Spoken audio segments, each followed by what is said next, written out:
নমস্কার সকলকে।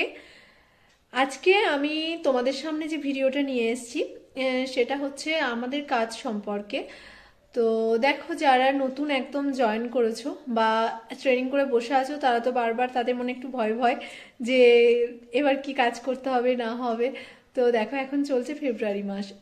তো ফেব্রুয়ারি মাসে আমাদের তো ভিএইচএনডি যেমন চলছে, সেটা উইকে থাকে, উইকেন্ড। ফেব্রুয়ারি মাস চলছে, সামনেই আসছে মার্চ মাস। আর এই মার্চ মাস আমাদের মতো হেলথ অ্যাসিস্ট্যান্ট ফিমেলদের জন্য যে কতটা গুরুত্বপূর্ণ, সেটা নিশ্চয়ই তোমরা সকলেই জানো। যারা ট্রেনিং করবে ভাবছো বা অলরেডি পাস করে বসে আছো, তারাও একটু জেনে নাও ভালো করে যে এই মার্চ মাস মানে আমাদের প্রচুরভাবে গুরুত্বপূর্ণ। এই মার্চ মাসে আমাদের প্রচুর কাজ থাকে, তার প্রিপারেশন কিন্তু ফেব্রুয়ারি থেকেই শুরু হয়ে যায়। আর মার্চে সমস্ত কিছুই জমা দেওয়ার ব্যাপার থাকে। তো দেখো, যে কোনো আমাদের ফিনান্সিয়াল ইয়ার কিভাবে হিসেব হয় সেটা আগে তোমাদের কাছে আমি ক্লিয়ার করছি। আমাদের ফিনান্সিয়াল ইয়ার কিন্তু যেটা কাউন্ট হয় সেটা হচ্ছে এপ্রিল থেকে মার্চ পর্যন্ত। মানে এবছর যেটা আমাদের শেষ হতে চলেছে, মার্চে ইয়ার এন্ডিং হচ্ছে আমাদের হিসাবে। তো আমাদের যেটা 23-24 চলছে, সেটা যেমন শেষ হবে 24-25-এর আগামী যেটা আমরা তৈরি করব আগামী বছরের যে প্ল্যানটা, সেটা কিন্তু আমাদের মার্চেই জমা দিতে হবে। তো দেখো, মার্চের স্পেশাল কি কি কাজ আমি তোমাদেরকে সেটা নিয়ে আগে বলে দিই। আমার ছোট বোনরা অনেকেই ভাববে মার্চটাই কেন গুরুত্বপূর্ণ। হ্যাঁ, আমাদের স্পেশালি মার্চ মাসটা সব থেকে বেশি গুরুত্বপূর্ণ, আর এই সময় সব থেকে বেশি চাপ থাকে ফেব্রুয়ারি থেকে মার্চ পর্যন্ত। তো দেখো, মার্চে আমাদের কি কি করতে হবে, যা যা আমাদের ডেলি কাজ সেগুলো তো করতেই হবে, সব কিছু, তার কোনো হেরফের নেই। কিন্তু এক্সট্রার কি কি করতে হচ্ছে, এক্সট্রার মধ্যে মার্চ আসা মানেই আমাদের প্রথমেই মাথায় আসে যেটা অ্যাকশন প্ল্যান।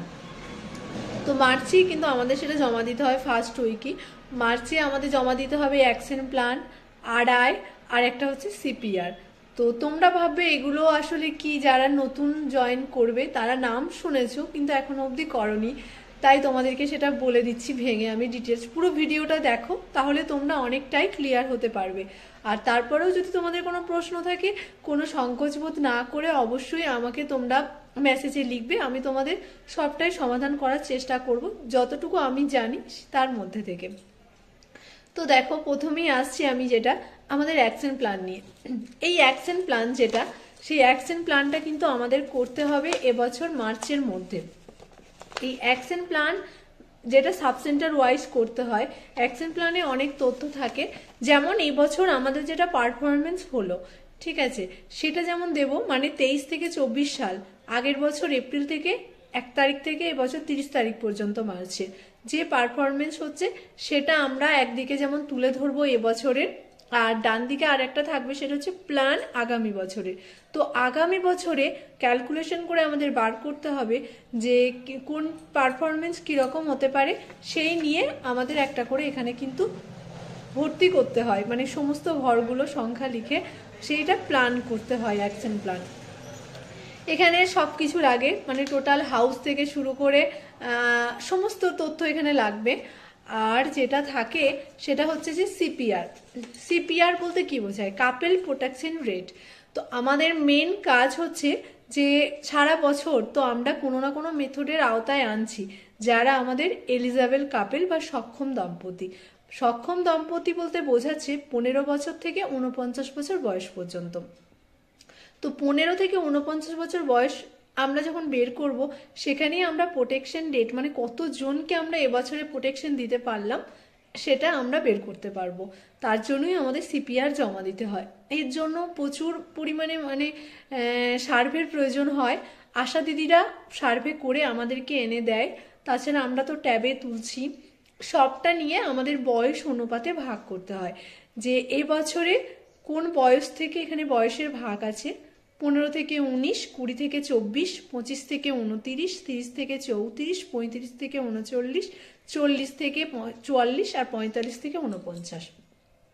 তো এই ভাগে কোন এলিজাবেল কাপেলরা পড়ছে, কে কে কোনো কিছু ব্যবহার করছে না। আমাদের তো থাকে এমন অনেক এলিজাবেল কাপেল যারা কিছু ব্যবহার করছে না, সেটাও কিন্তু এই কাপেল প্রোটেকশন রেটের মধ্যে আমাদের একটা হিসেব রাখতে হয়। তার মধ্যে এবছরে আমরা কতজনকে অন্তরা দিতে পারলাম, টোটাল কতজনকে ছায়া দিতে পারলাম, কতজনকে ওপি, সিসি, কতজন আমাদের পার্মানেন্ট মেথডের আওতায় এলো মানে লাইগেশন, এগুলো কিন্তু সবটাই তুলে ধরতে হয়, এই বয়স অনুযায়ী কিন্তু তুলে ধরতে হয়। শুধু এটাই না, আমাদের কিন্তু এটাও মাথায় রাখতে হয় এর মধ্যে কজন একটা বাচ্চার মা, কজন দুটো বাচ্চার মা, কজন তিনটে বাচ্চা বা তার বেশি বাচ্চার মা, সবটাই কিন্তু আমাদের ক্যালকুলেশন করতে হয়। আর যেটা আমাদের জমা দিতে হয় মার্চ মাসে, তাহলে নিশ্চয়ই তোমরা বুঝতে পারছো মার্চ মাস কেন আমি বারবার বলছি আর কতটা ইম্পর্টেন্ট এই মার্চ মাস।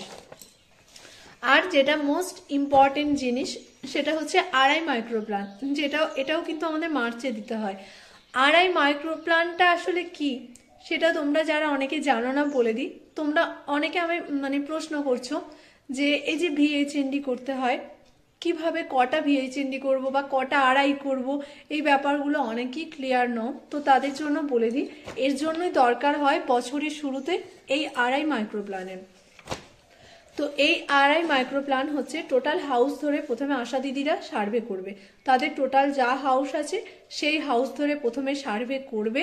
সেই সার্ভে করার পরে তারা বের করবে যে কোন বাড়িতে আমার প্রেগনেন্ট মা আছে, মানে কত নাম্বার বাড়িতে কটা প্রেগনেন্ট মা আছে, কতজন 2 বছর পর্যন্ত বাচ্চা রয়েছে, 0 থেকে 1 বছর 2 বছর আলাদা আলাদা করে করবে টোটাল। তো সেটা আগে তারা সার্ভেটা শুরু করে দেবে। আশা দিদিদের বছরে টোটাল 2 বার সার্ভে করতে হয়, তো এই পারপাসে ওরা সার্ভে শুরু করে। অলরেডি আমার আশারাও যেমন সার্ভে শুরু করে দিয়েছে।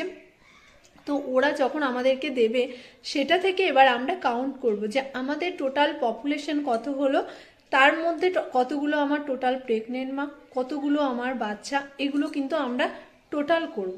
তারপর আমাদের ফর্মুলাতে ফেলবো যে সেটাকে আমরা 12 দিয়ে গুণ করে বা যে পার্সেন্টেজ করা যায় সেটা থেকে আমরা পুরো বছরের যেটা প্ল্যান আড়াই সেটা আমরা বার করতে পারবো। কারণ আমরা যখন কোনো ভিএইচএনডি করছি বা ইনজেকশন লোড যখন আমরা দিচ্ছি, আমাদের আগের দিন একটা করে প্ল্যান দিতে হয় যে কত আমার ইনজেকশন লাগবে।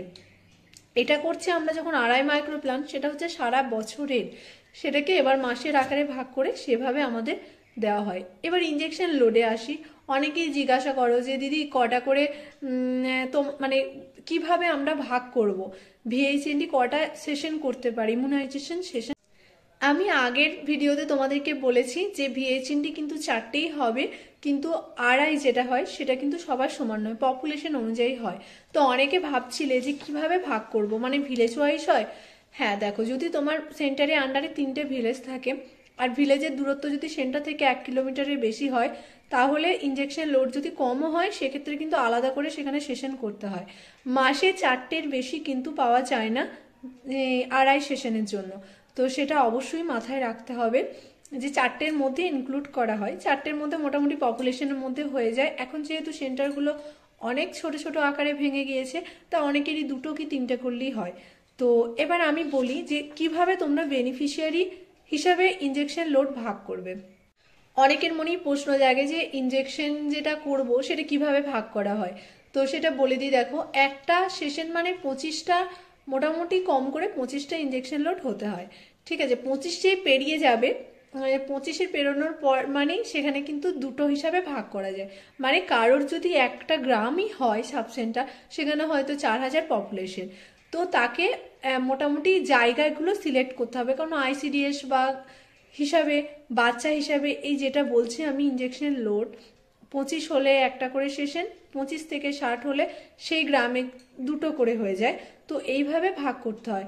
যদি এইভাবে ভাগ করা হয় যা 4000 পপুলেশন, মোটামুটি 3 থেকে 4টে সেশনই কমপ্লিট হয়ে যায়। তো যারা ভাবছিলে ভিএইচএনডি কি শুধু সেন্টারেই হয়, না, সেন্টারে তো একটা হবে, বাকি কিন্তু কোনোটা সেন্টারে হয় না। যাদের একটা ভিলেজ তাদেরও তাই, একটা সেন্টারে, বাকিটা কিন্তু সেন্টার থেকে ভিলেজে গিয়ে যেখানে আরও একটু যেতে হবে 1 কিলোমিটারের মধ্যে হোক বা আর একটু, সেখানে গিয়ে কিন্তু অ্যারেঞ্জ করতে হয়। এটা হচ্ছে আড়াই সেশনের নিয়ম।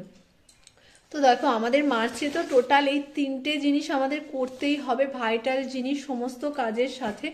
সঙ্গে আবার এই মার্চে আমাদের হতে চলেছে পালস পোলিও। তো আমাদের ন্যাশনাল পালস পোলিও যে প্রোগ্রাম হবে সেখানে তো একটা আলাদা চাপ 3rd মাস থেকে আমাদের শুরু হচ্ছে। এগুলো করার সঙ্গে সঙ্গেই ওগুলো করতে হবে। তো যাই হোক, পুরো মার্চ মাস কতটা গুরুত্বপূর্ণ আমাদের মতো এএনএমদের জন্য সেটা নিশ্চয়ই তোমরা ভালো করে বুঝতে পারছো, আর কতটা চাপের সেটাও বুঝতে পারছো না। এগুলো খুব একটা কিছু কঠিন ব্যাপার না, খুবই সহজই করলেই সবার মনে হবে। অ্যাকশন প্ল্যানও তাই কিছু ফর্মুলার উপর পড়ে। তো তোমরা যদি চাও যে অ্যাকশন প্ল্যান বা সিপিআর কিভাবে করা যায় বা কি না, সেটা সম্পর্কে যদি তোমাদের জানার ইচ্ছে থাকে তো সেটা আমাকে অবশ্যই জানিও মেসেজে। আমি তোমাদের জন্য অ্যাকশন প্ল্যান করা বা এগুলো নিয়ে একটা আলাদা একটা ভিডিও করার চেষ্টা করব, যাতে তোমরা আরও পরিষ্কার হতে পারো যে এগুলো কিভাবে করতে হয়, মানে কি ক্যালকুলেশনে করতে হয়। আজকে এটুকুই, আশা করি তোমাদের কিছু কাজে লাগবে। অবশ্যই তোমাদের প্রশ্নগুলো আমাকে করবে, তাহলে আমি বুঝতে পারবো তোমরা কি টপিক নিয়ে জানতে চাইছো, তাতে তোমাদের হয়তো একটু হেল্প হবে। যাই হোক, ঠিক আছে, সঙ্গে থেকো অবশ্যই। আর আজকের মতো টাটা।